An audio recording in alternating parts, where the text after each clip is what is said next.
कोणीही आमंत्रण दिलं तर लगेच जायचं असं होतं का? दाऊदनं आमंत्रण दिलं तर भेटायला जाल का? सलीम कुत्ता प्रकरणावरून खडसेंनी महाजनांना सवाल केलाय. सलीम कुत्ता इक्बाल कासकर प्रकरण विधानसभेमध्ये लावून धरणार असं सुद्धा ते म्हणतायत. तर हक्कभंग आणायचं असेल तर खुशाल आणा असं सुद्धा खडसेंनी म्हटलेलं आहे. सलीम कुत्ता प्रकरणावरून खडसेंनी महाजनांना सवाल केलाय.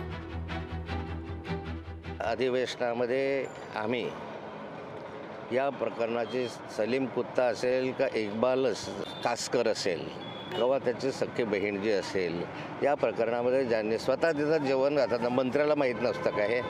कुणी आमंत्रण दिलं जायचं असं होतं का? उद्या दाऊद आमंत्रण देईल, मग दाऊद आमंत्रण घेऊन हे दुबईला किंवा पाकिस्तानला जाणार आहेत का? तपास मंत्र्याने करायचा, दुसऱ्याला दोष देण्याचा अर्थ नाही आहे. याच्यावर मी हक्कभंग आणणार आहे. मी सांगितलं तुम्हाला की 9 वर्षापूर्वी कुंभमेळ्याच्या वेळेला एक लग्न त्या ठिकाणी आमचे नाशिकचे मोठे मौलाना जे सगळे मस्जिदचे ते त्या ठिकाणी होते.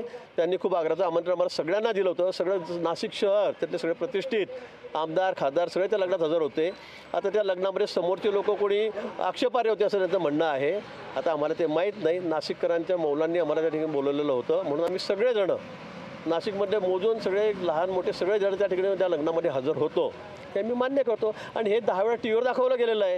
हे काय आजचं नवीन नाही आहे.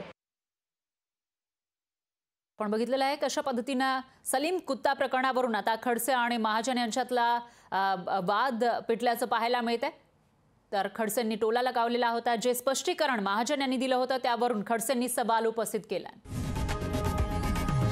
लोकशाही मराठी ऐका, पहा, जागरूक रहा.